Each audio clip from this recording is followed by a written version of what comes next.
Daniel, you're on Jack and Peach? It's a Jack Daniel's Southern Peach. It's kind of like a Mike's Hard Lemonade type of thing. Oh, okay. And I hope you got enough of them because this is going to take a while. Yeah, I've got a 6-pack. So hopefully that'll last me. I've also got some little chocolate drinks I brought back from Vienna. I was in Europe, and I brought back some souvenirs. So I might crack that open. We'll see. Oh, is it like a Kahlua or a chocolate schnapps? It's something. I think it's a chocolate schnapps. We will. Oh. I'll find out. I'm kind of excited to try it. It's a. I forget. It's based off of the composer, but Mozart? not Mozart. It was drawing a blank. Beethoven? Actually, it might be a Mozart. I think it is Mozart. So yeah, I've been to Vienna, bud. They're pretty big on Mozart. Yeah, it's Vienna Mozart because they were huge on him. Yeah. All right, and now the second obligatory question we give to all our guests is: please tell us about your connection to the Wheel of Time. When you first started reading it, Sure. what it means to you, what the show has done. Give us the whole shebang. Oh my gosh, gonna really crack me open here. I was 15. I read them as they hit the shelves. So 1990, I was 15, and I was a voracious reader, and I loved fantasy. So it was, and I read a lot of, everything at that time. Shannara and Tad Williams are two of my other favorite ones. Anyway, this was like a coming to age kind of thing because I was at that right age, and the first book, Eye of the World, it really struck me because of the journey that they take, especially Rand and Matt when they are on their own and they have to make their way. I mean, in the actual story, not in the show, but in the actual story. Shows that's 1 month later. Right? Yeah, right. The when they get separated from Tom and they have to survive on the road and go from end to end to end, that stuck with me forever, for years. I would always think back on the story, even if I hadn't read the book for a very long time, that journey they take where they have to figure out how to make it in the world, basically, and make their way on their own. And they're still young men, and they don't have much in the way of money or anything. They've got Tom's instruments and some skills they learned. And that really, I just love that. And then the entire quest of it all, where they're doing people make the comparison to Lord of the Rings with the journey, and that's kind of what the book is doing too, where they start in a small town and end up at the Eye of the World in their journey across the map, and you get to see all these different places. I loved it. So that was a really impactful story that I enjoyed a lot. And so I read them as they hit the shelves. I've committed the horrible sin of giving up on the series at Crossroads of Twilight. You weren't the only one. I know. But, and I still remember, it was the only book in my lifetime that I ever returned to the bookstore. I was so upset. And it's because I love the series so much. And even though I enjoyed the journey that Rand and Matt take in the beginning, in the first book, Perrin is the one I actually connected with the most, because I always like characters like his, sort of a loner, quiet, the whole wolf connection, and I like werewolf types of characters. So I just love Perrin. And when we got to that point, Crossroads of Twilight, it was just like a dead stop, and I was so frustrated that I returned it, and then I didn't return to the series until this show and all of you guys talking about it.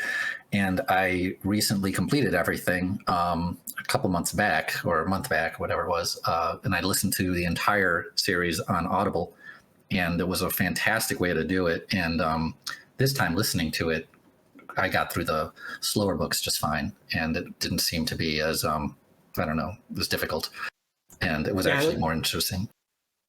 So I can share a little bit. I recently got my nephew to read the whole series. He finished Memory of Light about 2 weeks ago. But he similarly, he didn't really like Crossroads of Twilight too much. He read through it in about a day or two. And he was like, yeah, that book was kind of meh. And I go, yeah, now imagine waiting 3 years for it, or however long it was. And then That waiting was- 3 more years for Knife and Knife of Dreams. Dreams. Yeah. That was the thing. Like, I rushed out to the bookstore to buy that book. Yeah. And so it's hard to explain to someone now when they're all completed and they're reading them. But I was just so ticked off. I was like, I waited so long, and we wanted to see the story progress. I mean, to make such a long arc across so many books that because many authors back then, they would kind of have a completed story and then tack on another book, tack on another story, tack on something else. Mm-hmm. And here we had like an actual full arc story. And yeah, you're waiting, I guess maybe I know how the people waiting for George R.R. Martin to actually never complete his story might feel. Except the mysteries in George R.R. Martin were nothing kind of like what we were all speculating about back in the day. Now, I will say I didn't start in 1990 because I wasn't 15. I was significantly younger. I don't know if I could read big words, but I started at about the same age. I think I was about 16 when I read Eye of the World, and 8 books were out. So I read through all of them really quick. I read them again and again in anticipation of Winter's Heart. But I didn't have to wait very long for Winter's Heart to come out. I think maybe only a year or two. But I was there kind of with you with Crossroads and just the speculation and wanting to know, hey, is Mazrim Taim, is he really one of the Forsaken? What's going on with this? Who killed Asmodean? Kind of all those kind of big mysteries that he teased. And all we wanted were kind of some answers for that. And then to get Crossroads, and it was basically like a parallel novel to Winter's Heart, except all the characters we were thankful weren't in Winter's Heart. That makes sense. Wait a second. I thought that you were all in favor of Elaine. So shouldn't you have liked Crossroads of Twilight? Isn't that where we get just like 3/4 of a book of the Andoran secession? You know what? It's not as... my love for Elaine has kind of come in my later years. I don't think I liked her at the time. I'll confess. Fair enough.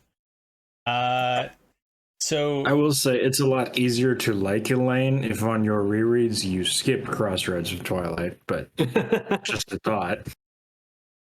I wouldn't be against a fan edit, perhaps, that just skipped the entire Bowl of Winds and just chopped it out of the story entirely. No, it's there for a reason, guys. Let the record reflect. The Whitecloaks are not in favor of removing material from the books in order to make something a better adaptation. Mark it the fuck down. I'm just saying, when we heard that there was a film adaptation or TV adaptation coming, we were like probably all of agreement, like, all right, they can probably abridge some stuff, especially towards the later end of the story. What we definitely did not anticipate was them adding new shit in, which was just utterly mind-boggling. There There actually is a abridged series. So it was brought up in our Discord a while ago. I had kind of heard of it before, but it had just been a really long time. And then someone brought it up in the Discord, and I went and looked for it.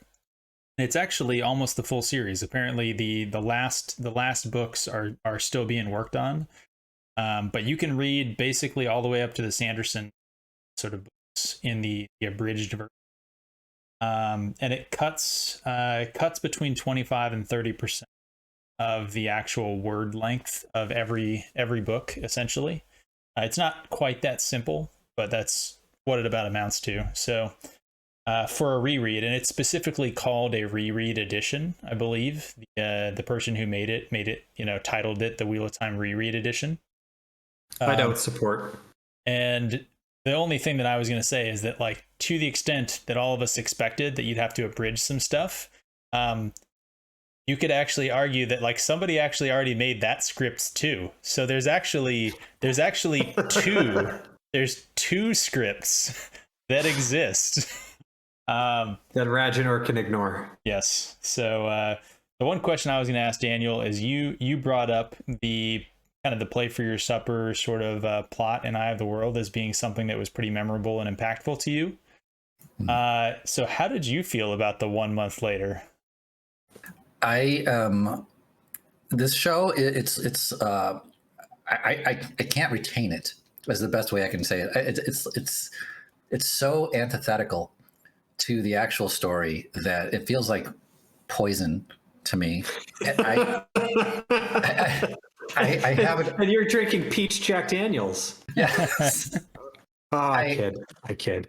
Part of what listening to the entire thing again was basically to like detox myself. The entire change of going to Tar Valon and doing this just 1 month later and just eviscerating the entire travel journey growth story. I just can't tolerate it or process it. It's so alien. And the Rings of Power is very similar. I don't want to conflate the two things, but this show is not Wheel of Time, and I think everyone's on the same page there. Yeah, we call it Wheel of Prime. Right. Yeah. I will say, so I'd be curious to hear your guys' thoughts on it. I don't think that anyone in the Whitecloaks is confused about this issue, but you hear it all the time that like, you guys are claiming to be Wheel of Time fans, and then an adaptation of your favorite series comes out, and you just hate it. You just want to hate it. So you're toxic fans or whatever, right? And I finally came up with what I think is a good metaphor for this. That like if you had a favorite burger joint down the street, like a good restaurant that was near your house or whatever, and it got sold to a new manager. And the new manager fired all the old staff and brought in a new chef and changed the menu. And like, the cute hostess that used to work there and knew which table you wanted is now, some blue-haired weirdo and stuff like that. Oh. And you go in and you order the burger that's still got the same name. You're like, yeah, I'll have the Eye of the World burger. That's my favorite burger. And they bring it to you, and it's like that like Beyond Meat sort of burger. But they didn't tell you that up front. That's what they brought you. And then when you say, this isn't what I like, they shout at you and say, what's wrong with you? It's the same place. And that's the thing, is that I think everyone would understand that like you're not required to like that restaurant because it's not the same restaurant. Literally everyone would understand that sort of situation where like, yeah, the sign over the door is the same, but it's not the same. And yet for Wheel of Time, for Star Wars, for Star Trek, for the MCU, for Rings of Power, Lord of the Rings, whatever you want to call it, Tolkien's world, right? For all of these different things, us as fans are asked to just don't mention the fact that this is a skin suit. But wait a minute. Yeah. What if that restaurant was also flying the Ukrainian flag out front? Oh, well, then now you have to patronize it, obviously. Exactly. You have to... Pips, I agree with your metaphor. I agree with your metaphor up till Beyond Meat, because it's quite clear that they gave us a pile of shit on our burger. I'm sorry. You're saying the same thing twice, which is strange. I must have misheard that. That's I'll fix that in post. I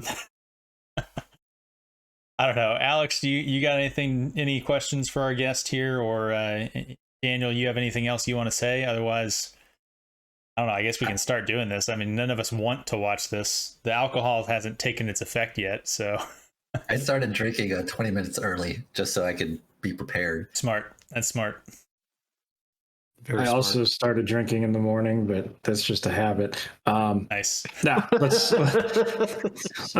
cut this loose. That's Alex is like, that's just to make the pain go away. All right. Rock and roll, guys.